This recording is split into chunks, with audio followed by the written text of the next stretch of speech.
What's up, guys? So today's video is going to be kind of a quick one. This is on freezing mushrooms. Alright, so I got these portobello mushrooms as well as these white button mushrooms from Aldi's, which is a very awesome grocery store to get some discounted stuff. These were $1.29 as well as these $1.29 a pack. Now my local grocery store, something like this would be $3 to $4 easily. Same with the portobellos. So to freeze them, you want to dice them up, and I'm making this video mid-cooking, as you can see them over there.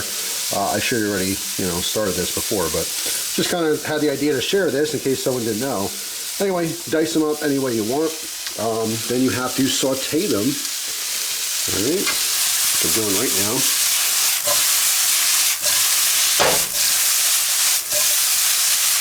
Get a nice color on them.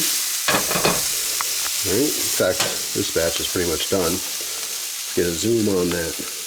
Man, it smells good in here. So the whole point here is not to freeze them raw because there's too much moisture in there. If you just, take these and throw them in the freezer in a bag or just like this, when you go to take it out and you go to cook them, they're going to be mushy and the texture is going to be really off.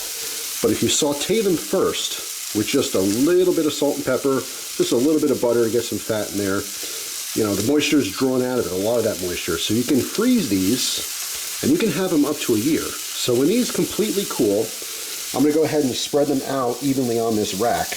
Once it's evenly on the rack so they're not really touching, the rack's going to go in the freezer for about 4 hours. Okay, that's to kind of freeze them individually, because if you just throw them in a bag like this and then throw them in the freezer, it's going to be one big lump. So you want to kind of freeze it with them spread out, and then once that's done after 4 hours, then you can put it into a bag, put it back in the freezer, get as much air out of the bag as possible. If you have one of those vacuum sealing things, that's even better. And those will store up to a year in the freezer, so you will always have sauteed mushrooms ready to go. Alright, so I gave this a half an hour to completely cool. You can see I just kind of spread out a little bit on this sheet pan. This is going to go into the freezer just like this. And again, the idea behind this is that they're freezing individually, so it's not just a big clump. Alright, so it's been 4 hours and these mushrooms are frozen.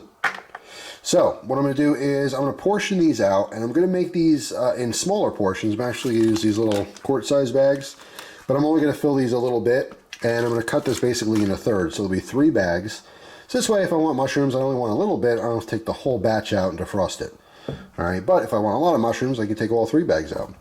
So that's pretty much it. So let me bag these up and get them back in the freezer. So I just wanted to share this with everyone. If you didn't know you could do this, if you happen to see a deal on mushrooms and get them super, super cheap, just buy them in bulk and freeze them. Like I said, these should last up to a year in the freezer, which is awesome. Plus, they're already cooked. So you're basically just throwing them out when you're, cooking with them.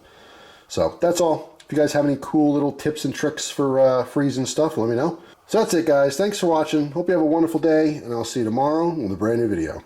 Take care.